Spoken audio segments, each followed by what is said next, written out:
یہ کیا جانے وہاں بڑے کہ نیاز کی بوٹی میں اللہ نے کتنی طاقت رکھی ہے. کہتے ہیں ایک کوا نیاز کی بوٹی لے کے اڑا اور اس کے منہ سے قبرستان میں وہ بوٹی گر گئی. جب قبرستان میں گری ہے تو جتنے مردے تھے اللہ نے سب کی بخشش کر دی. بھی نہ ایک دن افطاری پہ 4-5 دن پہلے ایک صاحب مجھ سے ملے, بڑے مل رہے تھے, یہ وہ کہنے لگے بھائی میں گرین چینلوں میں آپ کو نہیں مانتا لیکن بار بار آپ کے بیان سنتا ہوں. میں نے کہا چلو یار چینل والے چھوڑو, بھی پکوڑے کھاؤ کیا. خیر اچھے عزت سے کہتے ہیں لیکن میں ایک فلاں مولوی کو سنتا تھا تو مجھے بڑا دھچکا لگا ہے. کہتے ہیں یار وہ کرامتوں کے واقعات بتاتے تھے, میں سنتا تھا. ایک دن انہوں نے ایسا کہا, میں نے کہا یہ کچھ زیادہ ہو گئی ہے. میں نے کہا کیا کہہ رہے؟ وہ بتا رہے ہیں کہ بھائی غوث اعظم کا دھوبی جب قبر میں گیا تو دھوبی سے فرشتوں نے آ کے سوال پوچھا. اب میں نے تو جو ان کے منہ سے سنا شاید الفاظ آگے پیچھے کر لوں. تو دھوبی نے جب ان سے آ کے سوال پوچھا من ربک, اور جو پوچھتے ہیں نا قبر میں, تو انہوں نے کہا تجھے پتہ نہیں ہے میں غوث اعظم کا دھوبی ہوں. یعنی تجھے کس سے پوچھ رہا ہے بھائی, کس قسم کی باتیں کر رہا ہے. تو فرشتہ بھی حیران ہے, یہ تو جواب ہی نہیں دے رہا. اور جواب ریفرنس کس کا دے رہا ہے؟ بھائی میں غوث اعظم کا دھوبی ہوں. تو پھر پوچھا غوث اعظم کال ملائی ہوگی یا کیا کیا ہوگا, بھائی آپ کا بندہ ہے. تو انہوں نے کہا وہ تجھے شرم نہیں آتی, میرا بندہ آیا ہوا ہے تو اس سے کیا پوچھ رہا ہے, سوالات پوچھ رہا ہے. تو یہ جو آیت ہے نا یا ایھا الذین آمنوا اتقوا اللہ وابتغوا الیہ الوسیلہ, اے ایمان والو اللہ سے ڈرو اور اللہ تک پہنچنے کا وسیلہ تلاش کرو. تو یہ لوگ کہتے ہیں دیکھو اللہ تو خود کہہ رہا ہے ڈائریکٹ نہیں پہنچ سکتے, بیچ میں وسیلہ لانا پڑے گا. تو یہاں وسیلے کا جو مفسرین مطلب بیان کرتے ہیں صدیوں سے, وہ کیا ہے وسیلے کا مطلب؟ اللہ کا قرب حاصل کرنے کے لیے کچھ کرنا پڑے گا, تمہیں اعمال کو ذریعہ بنانا پڑے گا. جیسے آپ کسی سے محبت کا دعویٰ کرتے ہیں, وہ کہتا ہے بھائی اس کا تمہارے پاس کیا دلیل ہے کہ تم واقعی مجھ سے محبت کرتے ہو؟ تو آپ اپنا عمل پیش کرتے ہیں, عمل کو ذریعہ بناتے ہیں. تو یہاں قرآن کہہ رہا ہے اللہ تک پہنچنے کا وسیلہ یعنی عمل. تو عمل کا وسیلہ تو جائز ہے بھائی, بلکہ آگے قرآن کیا کہہ رہا ہے وجاہدوا فی سبیلہ, اللہ کے راستے میں جہاد کرو. تو یہ جہاد ہے وسیلہ. سمجھ میں آ رہی بات؟ جیسے ہم اللہ سے دعا مانگتے ہیں, یہ دعا بھی ایک عمل ہے نا اللہ تک پہنچنے کا, تو یہ دعا بھی ایک وسیلہ ہے.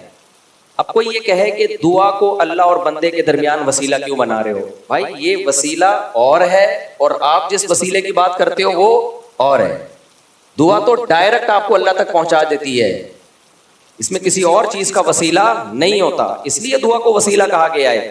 تو اعمال آپ کو ڈائریکٹ اللہ تک پہنچا دیتے ہیں, نماز آپ کو ڈائریکٹ اللہ تک پہنچاتی ہے, جہاد آپ کو ڈائریکٹ اللہ تک پہنچاتا ہے, تہجد آپ کو ڈائریکٹ اللہ تک. یہ جو قرآن میں ہے نا اللہ کی طرف وسیلہ تلاش کرو, اس سے مراد ہے نیک عمل کرو. سمجھتے ہو کہ نہیں سمجھتے؟ جس کے مزاج میں شرک ہوگا اس کو صرف اللہ کا نعرہ پسند نہیں ہوگا. صرف یا اللہ مدد کہیں لکھا ہوا ہو نا, اس کو ایک دم کہو وہابڑا. کیا ہے وہابڑے کہیں کے, یہ تو نبی کا تذکرہ ہی نہیں کرتے. اور بھائی کس نے کہا ہم نبی کا تذکرہ نہیں کرتے؟ ہم نبی کا تذکرہ کرتے ہیں اس طرح سے جس طرح نبی نے حکم دیا. وہ کیسے حکم دیا؟ یا ایھا الذین آمنوا صلوا علیہ وسلموا تسلیما. تو نبی کا تذکرہ کیسے کرنا ہے؟ نبی پر درود بھیج کے, نبی سے مانگ کے تھوڑی کرنا ہے. قرآن نے بھی ہمیں بتایا کہ نبی کا تذکرہ کیسے ہوگا, جیسے قرآن کی آیت پڑھی, خود نبی نے بھی بتایا کہ میرا تذکرہ کیسے ہوگا. فرمایا جو مجھ پر ایک دفعہ درود بھیجتا ہے اللہ اس پر 10 رحمتیں نازل کرتے ہیں. تو اس طرح سے نبی کا تذکرہ ہوگا.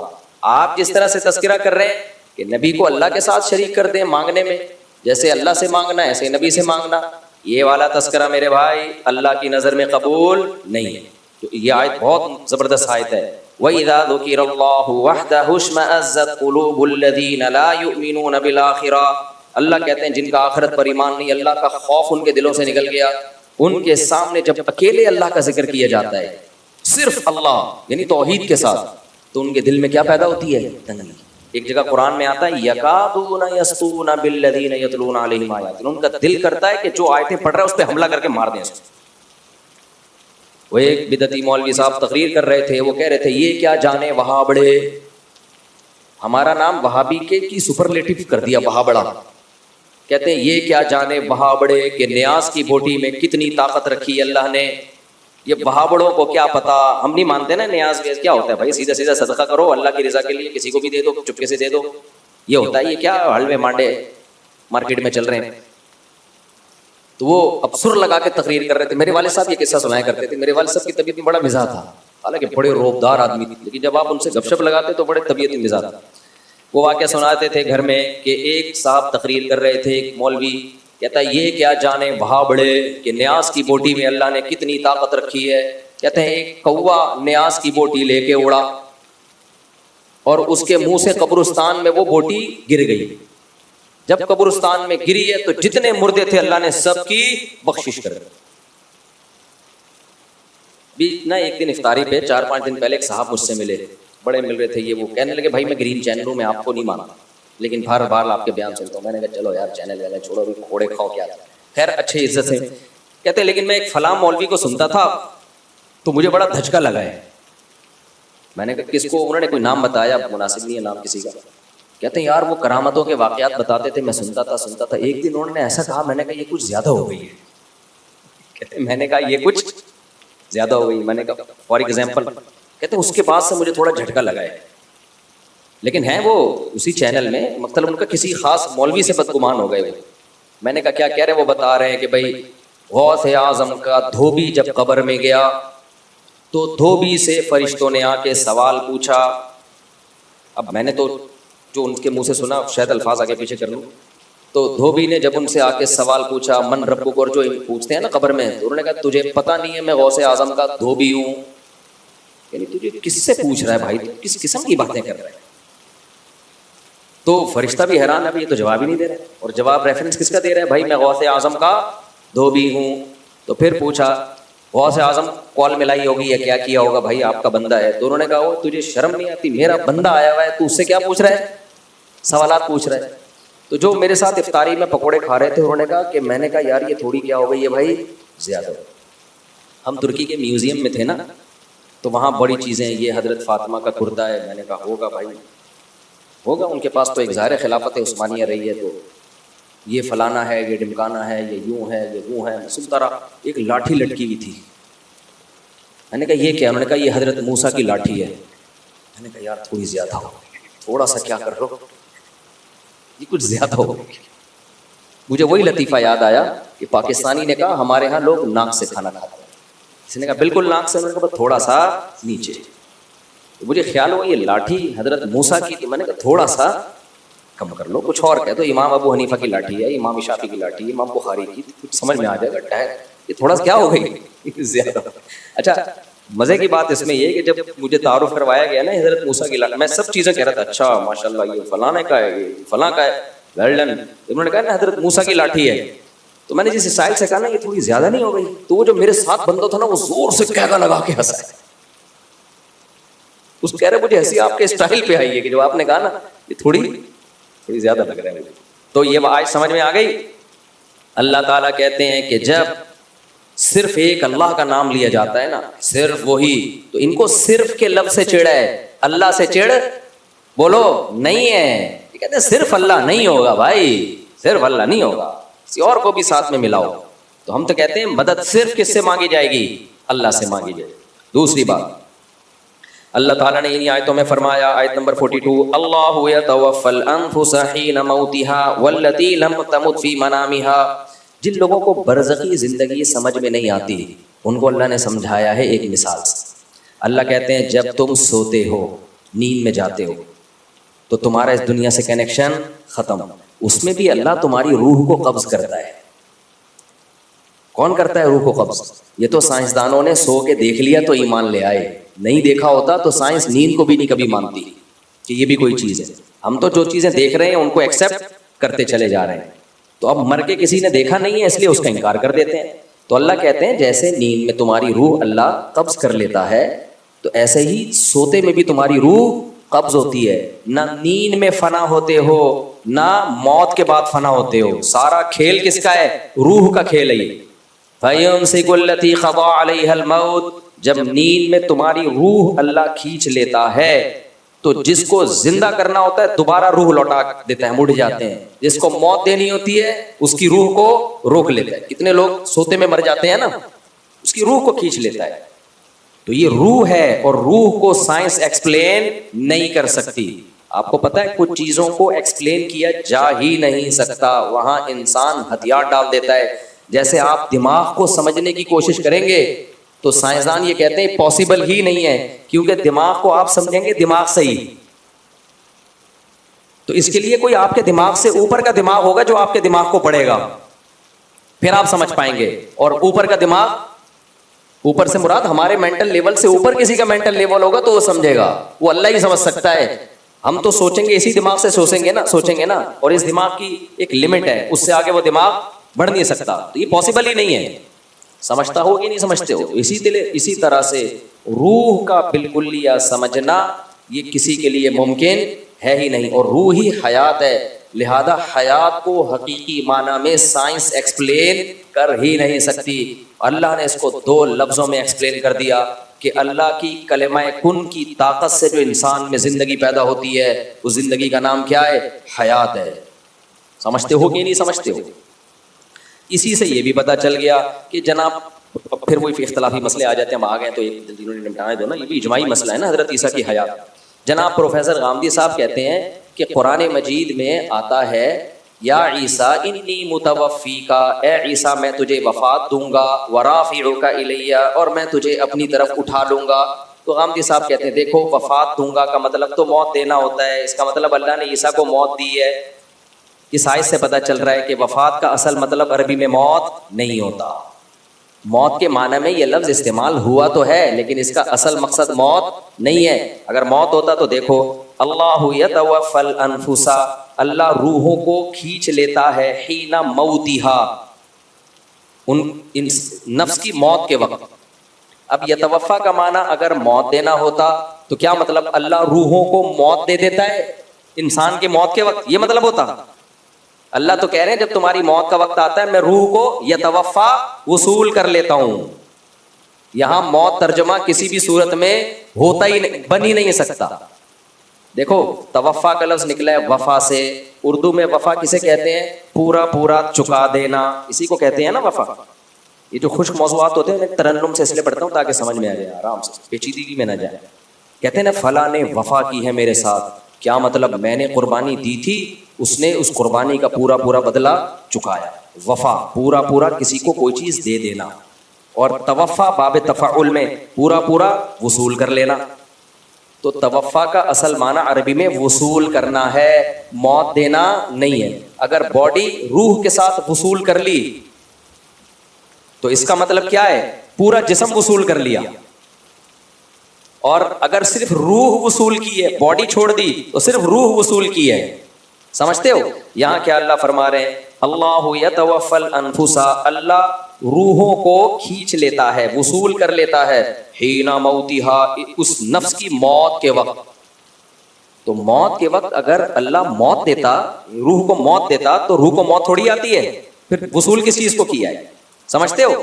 تبھی آگے اللہ کہتے ہیں جس کو موت دینے کا ارادہ ہوتا ہے اس کی روح نہیں لوٹاتا، روک کے رکھ لیتا ہوں اپنے پاس، اور جس کو زندہ کرنا ہوتا ہے جو روح لی تھی واپس اس کو باڈی کو واپس کر دیتا ہوں۔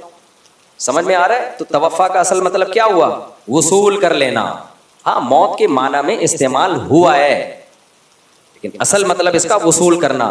اب میں آیت کا ترجمہ کرتا ہوں۔ اللہ کہہ رہے ہیں عیسیٰ علیہ السلام کو یا عیسیٰ انی متوفیکا، اے عیسیٰ میں تجھے وصول کر لوں گا، ورافعک الیہ، اس کی صورت کیا ہوگی؟ کس طرح سے اللہ تو مجھے وصول کرے گا؟ رافعک الیہ، یہ عطف تفسیری ہے، آگے ڈیٹیل بیان کر رہا ہے یہ، واو، رافعک الیہ، میں تجھے اپنی طرف اٹھا لوں گا، پوری باڈی سمیت تجھے اٹھاؤں گا میں اپنی طرف، اس طرح سے میں تجھے وصول کروں گا۔ سمجھتے ہو کہ نہیں سمجھتے ہو؟ اس لیے غامدی صاحب نے اس آیت کے ترجمے میں ڈنڈی ماری ہے۔ سمجھتے ہو؟ تبھی میں کہتا ہوں اسلاف سے علم لوگے تو فائدے میں جاؤ گے، اس زمانے کے لوگوں سے پوچھو گے تو ضلوا واضلوا، خود بھی گمراہ ہوئے اور تمہیں بھی گمراہ کریں گے۔ تو یہ امت کا اجماعی عقیدہ ہے حضرت عیسیٰ علیہ السلام پر موت واقع نہیں ہوئی ہے، اور حضرت عیسیٰ آسمانوں پہ زندہ ہے، اور حدیث میں آتا ہے لا تجتمع امتی علی ضلالہ، میری امت گمراہی پہ جمع نہیں ہو سکتی۔ تو جب امت کا اجماعی عقیدہ ایک دفعہ بن گیا کہ حضرت عیسیٰ زندہ ہے تو اب اس سے انحراف کرنا کسی بھی دلیل کی بیس پہ جائز نہیں ہے۔ سمجھتے ہو کہ نہیں سمجھتے؟ آگے چلتے ہیں ہم۔